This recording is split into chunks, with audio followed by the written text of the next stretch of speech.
Selamat sore pemirsa, setelah menantunya Bobi Nasution resmi bergabung ke Partai Gerindra, lalu akan berlabuh kemana Presiden Joko Widodo dan putranya Gibran Rakabuming Raka. Partai Golkar juga disebut-sebut menyiapkan karpet merah jika Jokowi dan Gibran mau bergabung. Saya Ruben Merkuri, inilah kabar pemilu selengkapnya untuk Anda.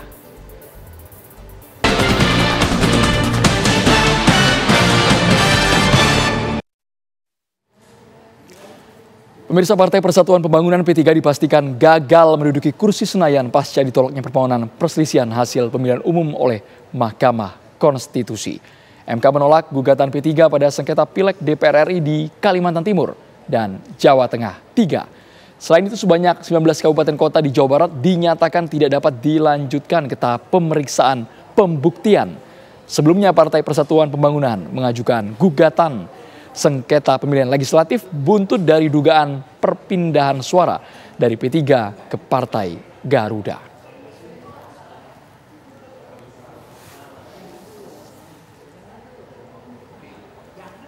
Perkara P3 untuk DPR RI, sengketa hasil pemilu DPR RI di beberapa perkara berhenti sampai di sini, tidak dilanjutkan kepada pemeriksaan pembuktian. Sehingga konsekuensinya ikhtiar dari P3 melalui jalur Mahkamah Konstitusi untuk mencapai perolehan suara minimal batas untuk parliamentary threshold 4%, rupa-rupanya tidak dapat tercapai karena putusan dismissal menyatakan sejumlah perkara untuk perkara P3 tidak dapat dilanjutkan ke pemeriksaan pembuktian. Setelah menantunya Bobi Nasution resmi bergabung ke Partai Gerindra, lalu akan berlabuh kemana Presiden Joko Widodo dan putranya Gibran Rakabuming Raka. Sebelumnya Partai Golkar mengklaim telah menyiapkan karpet merah kepada Jokowi dan Gibran jika mereka akan pindah haluan ke Partai Golkar.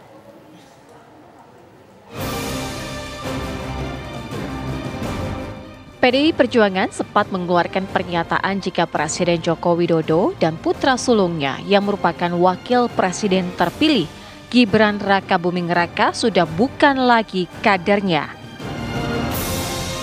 Pernyataan ini muncul setelah hubungan Presiden Joko Widodo dengan partai berlambang banteng mocong putih itu renggang pasca Pilpres 2024. Penegasan PDI Perjuangan tersebut menimbulkan spekulasi kepadakah Presiden Joko Widodo dan Gibran Rakabuming Raka akan berlabuh setelah tak lagi menjadi bagian dari PDI Perjuangan. Jika Bobi Nasution yang merupakan menantu Joko Widodo sudah memilih Partai Gerindra sebagai kendaraan politiknya, akankah Jokowi dan Gibran juga akan berlabuh ke partai yang diketuai oleh Prabowo Subianto itu?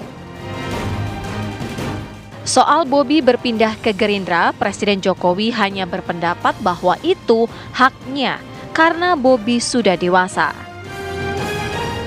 Mas Bobi masuk Gerindra bagaimana tanggapan Mas Bobi masuk Gerindra? Apa ada? Siapa? Mas Bobi. Tanyakan ke Bobi Nasution langsung karena sudah menjadi orang tua, sudah dewasa, tanggung jawabnya, kemandiriannya ada di dia.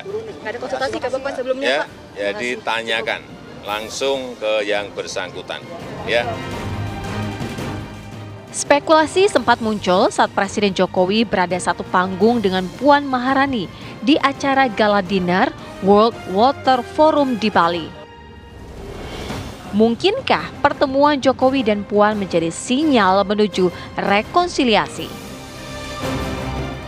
Tentu pertemuan antara Jokowi dan juga Puan itu memiliki dampak dan juga impact politik yang cukup signifikan di tengah melemahnya pasang surut hubungan antara Jokowi dan PDIP itu sendiri. Dan di saat yang sama tentu pertemuan kemarin menunjukkan kedewasaan politik seorang Puan Maharani yang mana memang sedang tidak mudah bagi seorang Puan untuk berhadapan dengan Jokowi. Dan bagaimanapun juga tidak diundangnya Jokowi di dalam Rakernas PDIP mendatang, maka itu adalah sebuah bentuk penegasan bahwa Jokowi termasuk Gibran sudah tidak menjadi bagian dari internal PDIP itu sendiri. Situasi yang ada, yang berkembang saat ini belum ada indikasi membaiknya hubungan PDIP dengan Jokowi itu sendiri. Bahkan suasana kebatinan di internal PDIP semakin meneguhkan sikap kritis PDIP terhadap pemerintahan Jokowi, meskipun di saat yang sama sikap kritis itu tidak ditunjukkan dengan menarik dukungan dan seluruh perangkat politik yang ada di pemerintahan Jokowi saat ini. Nah, oleh karena itu tentu ini menjadi sebuah evaluasi yang cukup serius, yang diakui atau tidak, pertemuan kemarin barangkali menjadi sebuah momentum yang bisa digunakan sebagai refleksi dan juga kontemplasi bagi kedua belah pihak. Sejauh ini sejumlah partai seperti Gerindra dan Golkar siap membuka diri jika Jokowi dan Gibran bergabung. Bahkan Partai Golkar siap menggelar karpet merah untuk menerimanya bergabung. Partai Golkar menyiapkan karpet merah bagi siapapun yang ingin masuk Partai Golkar, termasuk Mas Gibran, termasuk Pak Jokowi, termasuk tokoh-tokoh lain, Mas Ara. Kudori sendiri kalau mau masuk silakan, kita buka pintu lebar-lebar. Ya. Publik tampaknya harus sabar menanti, mengingat sikap politik PDI Perjuangan terhadap Presiden Joko Widodo dan keluarganya baru akan terungkap pada Rakernas PDI Perjuangan yang akan digelar pada akhir pekan ini. Tim TV One mengabarkan.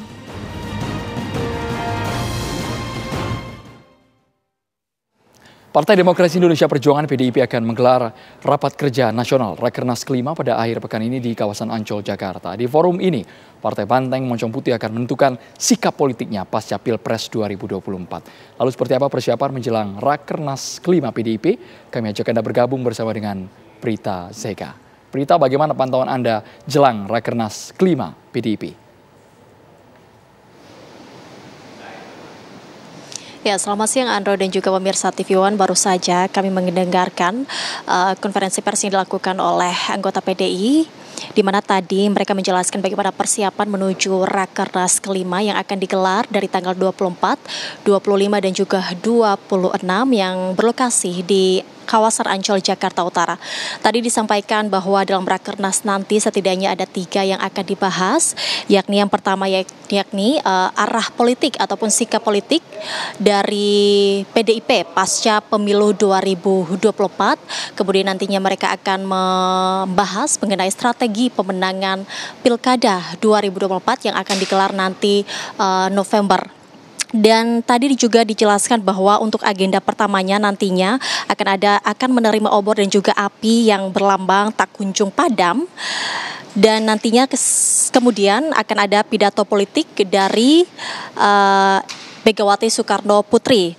Dan dikatakan juga bahwa dalam Rakernas ini merupakan momentum untuk evaluasi bagi para kader partai untuk menyikapi terhadap apa yang terjadi pada pemilu 2024 kemarin ini dan juga pemilu legislatif pada 14 Februari 2024. Dan tadi juga dikatakan bahwa mereka tidak akan mengundang Presiden Joko Widodo karena tadi dikatakan seperti yang dikatakan oleh Sekjen PDIP Hasto Kristianto mengatakan bahwa yang nantinya dikatakan tadi yang diundang dalam Rakernas PDIP ini adalah mereka yang memiliki spirit di dalam menegakkan demokrasi hukum, penegakan hak negara hukum dan juga demokrasi. Dan nantinya pemirsa selain itu juga dalam Rakernas ini nantinya akan ada 2.160 peserta baik dari anggota DPR RI, kemudian badan sayap partai, ketua DPRD provinsi dan juga anggota kader-kader partai lainnya. Dan tadi juga dijelaskan pemirsa bahwa bagaimana persiapan mereka dalam menghadapi pilkada mendatang, bahwa memang ada beberapa nama yang sudah ataupun yang masuk dalam bursa PDIP, namun belum dijelaskan secara rinci siapa sajakah nama-nama yang masuk di dalam bursa PDIP yang akan maju dalam pilkada. Namun dikatakan bahwa tadi seperti Hasto Kristianto mengatakan bahwa mereka tidak pernah kekurangan stok pemimpin untuk menjadi pemimpin di setiap daerah.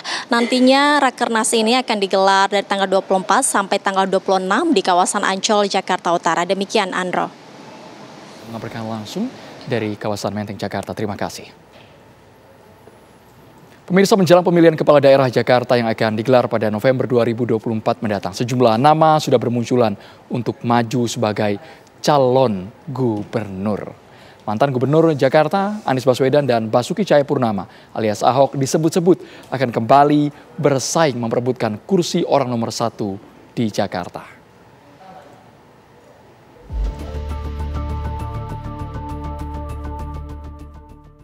Nama Anies Baswedan dan Basuki Cahayapurnama atau Ahok kembali ramai diperbincangkan menjelang kontestasi pilkada. Dua nama mantan gubernur ini kembali masuk dalam bursa calon gubernur Jakarta yang akan digelar pada November mendatang. Anies dan Ahok masih dianggap masih memiliki elektabilitas tinggi dengan basis konstituen massa yang cukup besar. Anies yang diusung Partai Keadilan Sejahtera (PKB) dan Nasdem pada Pilpres lalu meraup suara yang lumayan besar sebagai modal untuk maju di Pilkada Jakarta. Peta persaingan Pilkada Jakarta akan semakin menarik karena keduanya kini sama-sama berada di kubu yang berseberangan dengan pemenang Pilpres. Dua tokoh ini memang sekarang masih menjadi tokoh dengan elektabilitas tertinggi ya di DKI Jakarta, Ahok dan Anies. Nah, dan masing-masing punya basis konstituen sebenarnya. Kalau kita lihat hasil Pilpres kemarin di Jakarta, Anies cukup mendapatkan banyak suara juga. Nah, tapi tinggal dilihat perahu mana yang akan digunakan Anies untuk bisa mencalonkan diri sebagai gubernur Jakarta, kayak gitu. Nah, di sisi yang lain ada Ahok dan Ahok ini sekarang memang terafiliasi dengan PDIP, kayak gitu. Tetapi kita akan menunggu misalkan bagaimana PDIP apakah akan serius mencalonkan Ahok besok, karena Ahok juga masuk dalam top 3 lembaga-lembaga survei hari ini dalam tingkat elektabilitas dan keterpilihan masyarakat. Dan yang uniknya adalah dua tokoh ini praktis sekarang ada di kubu yang berjarak dengan pemenang presiden hari ini. Sekjen PDI Perjuangan Hasto Kristianto menyebut partainya saat ini memang tengah menggodok sejumlah nama untuk maju di Pilkada Jakarta. Ahok yang masih terafiliasi dengan PDI Perjuangan memang disebut-sebut menjadi salah satu kandidat yang akan diusung Partai Banteng Moncong Putih. Terkait dengan Pilgub Jakarta, ya nama-nama baru dijaring, ini sangat dinamis. Banyak nama yang muncul, sudah ada hampir sekitar 8 nama. Dan banyak nama-nama besar yang sudah ada di kantongnya Ibu Megawati Soekarno Putri. Ya kader-kader dari PDI Perjuangan yang memiliki rekam jejak kepemimpinan yang baik, prestasi yang baik, itu banyak yang diusulkan. Terkait dengan Pak Ahok, ya beliau dengan pengalamannya, dengan keberaniannya dan integritasnya juga memberikan masukan di dalam rancangan sekolah partai. Jadi saat ini kami sudah merancang sekolah partai untuk calon kepala daerah. Di situ kami juga melibatkan Pak Ahok, Ibu Risma, kemudian ada Pak Ganjar untuk merancang kurikulum agar best practices dari keberhasilan para kepala daerah PD Perjuangan bisa diterapkan ke yang lain. Surabaya. Belakangan, duet Anies Ahok untuk menjadi pasangan di Pilkada juga sempat mengemuka. Hanya saja, wacana tampaknya sangat sulit terrealisasi karena terbentur oleh peraturan KPU dan juga perbedaan ideologi politik antara keduanya yang tak mudah disatukan. Tapi kalau misalkan ada wacana untuk menggabungkan keduanya, itu kayaknya akan sangat sulit terjadi. Pertama karena memang keduanya punya ego politik masing-masing. Walaupun keduanya sekarang ini berada di luar pemenang Pilpres.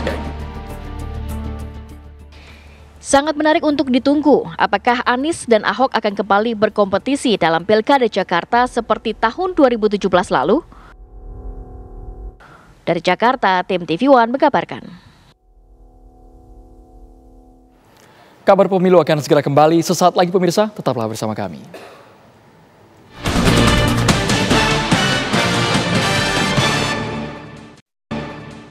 Dewan Kehormatan Penyelenggara Pemilu DKPP hari ini menggelar sidang dugaan pelanggaran etik atas tindakan asusila Ketua KPU Hasyim Asyari terhadap anggota Panitia Pemilihan Luar Negeri PPLN. Sidang telah dimulai sejak pukul 9.30 waktu Indonesia Barat dan digelar secara tertutup di ruang sidang gedung DKPP Jakarta Pusat. Ketua KPU Hasyim Asyari hadir tanpa menyampaikan sepatah kata pun kepada rekan-rekan media. Selain itu terlihat perwakilan dari Komnas HAM dan Komnas Perempuan juga turut hadir untuk mengikuti jalannya persidangan. Hari ini merupakan sidang perdana dugaan pelanggaran etik Hashim Asyari. DKPP juga mengundang beberapa pihak terkait sebagai saksi untuk hadir hari ini seperti public figure Dedi Mahendra Desta hingga anggota KPU RI Betty Epsilon untuk dimintai keterangan.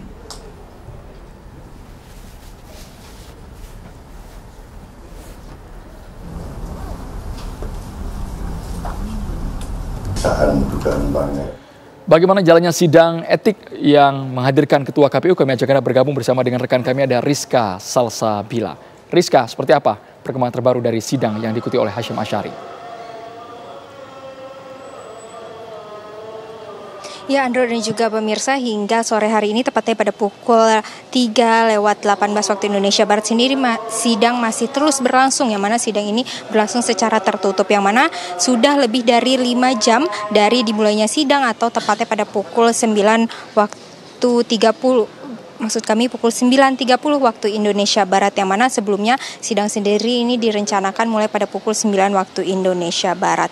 Untuk sidang etik yang dilakukan atau digelar oleh Dewan Kehormatan Penyelenggara Pemilu ini terhadap Ketua KPU RI Hashim Asyari atas dugaan tindak asusila terhadap Panitia Pemilihan Luar Negeri atau PPLN Belanda dan Den Haag Belanda, yang mana pihak pengadu sendiri ini diwakilkan atau dipimpin oleh kuasa hukumnya yaitu Aristo Pangaribuan, dan juga adapun pihak lainnya yang hadir pada sidang etik perdana hari ini yaitu perwakilan dari Komnas HAM dan juga Komnas Perempuan, yang mana ini merupakan saksi ahli yang dihadirkan oleh kuasa hukum pengadu untuk mendalami berkaitan dengan isu tindak pidana kekerasan seksual yang dilakukan oleh Ketua KPU RI Hashim Asyari. Selain itu memang rencananya ada 2 saksi yang akan dihadirkan oleh DKPP RI, yaitu public figure Dedi Mahendra atau yang kerap disapa Desta, dan juga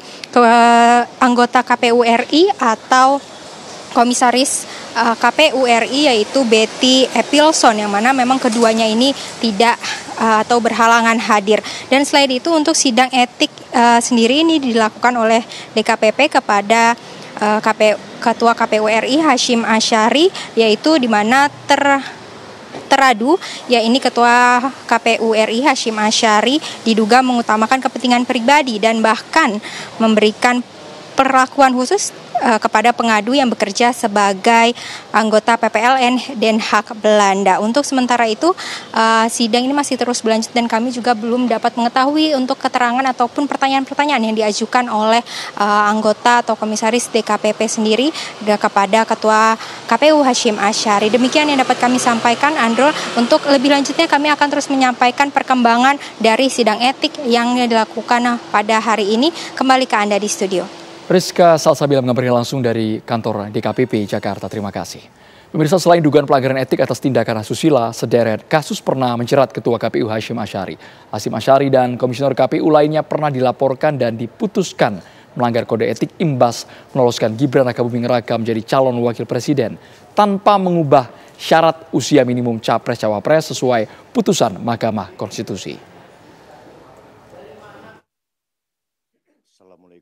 Dewan Kehormatan Penyelenggara Pemilu DKPP RI pernah memutuskan Ketua KPU Hashim Asyari dan kawan-kawan melanggar kode etik. Mereka dianggap melanggar kode etik karena meloloskan Gibran Rakabuming Raka menjadi calon wakil presiden.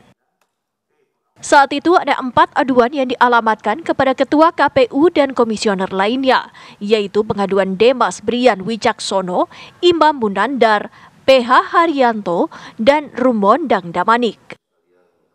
Dalam kasus ini, Hashim Asyari selaku teradu 1 dijatuhi sanksi peringatan keras terakhir dari DKPP. Menjatuhkan sanksi peringatan keras terakhir kepada Hashim Asyari selaku teradu 1 dalam perkara nomor 135/PKE/DKPP/Romawi 12/2023. Dalam pemaparannya, DKPP menjelaskan pengadu menilai KPU menyalahi prosedur dalam membuat aturan penerimaan calon presiden dan calon wakil presiden. Seharusnya KPU lebih dahulu mengubah PKPU terkait syarat usia Capres-Cawapres setelah keluar putusan Mahkamah Konstitusi. Tak hanya melanggar kode etik imbas meloloskan Gibran Rakabuming Raka menjadi calon wakil presiden, Ketua KPU Hasyim Asyari juga pernah disangsi peringatan keras oleh DKPP karena terbukti melanggar etik terkait hubungannya dengan Ketua Umum Partai Republik I Hasnaini. Dari Jakarta, tim TV One mengabarkan.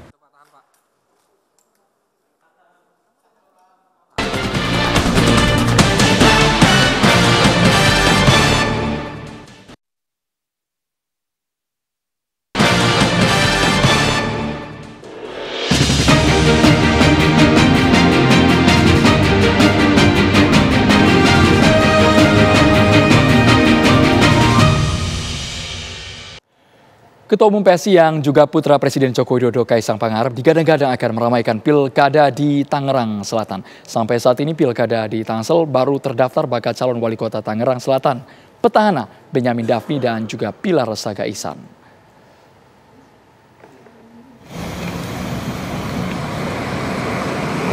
Dewan Pimpinan Daerah Partai Solidaritas Indonesia atau PSI Kota Tangerang Selatan akan mendorong Ketua Umum sekaligus anak Presiden Joko Widodo, Kaisang Pangarep untuk bertarung pada Pilkada 2024 di wilayah Tangerang Selatan. Pihak PSI mengaku sudah berkoordinasi dengan pihak Ketua Umum Partai, Kaisang Pangarep, untuk bisa mendorongnya mencalonkan diri sebagai bakal calon wali kota Tangerang Selatan dan bertarung melawan petahana Benyamin Pilar.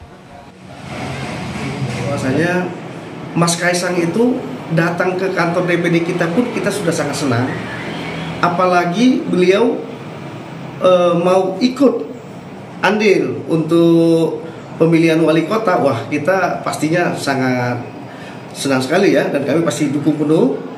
Namun kembali lagi keputusan kepada Mas Ketum dan DPP tentunya. Jadi nanti keputusan tetap ada di DPP. Dipegang aja Pak, mendingan Pak. Hingga saat ini pasangan yang sudah melakukan pendaftaran di pemilihan kepala daerah atau Pilkada Kota Tangerang Selatan adalah bakal calon dari petahana, yakni Benyamin Daphni dan Pilar Saga Ihsan. Dari Kota Tangerang Selatan, Banten, Milhan Wahyudi, TV One mengabarkan. Ya, bersedia untuk maju di Pilkada.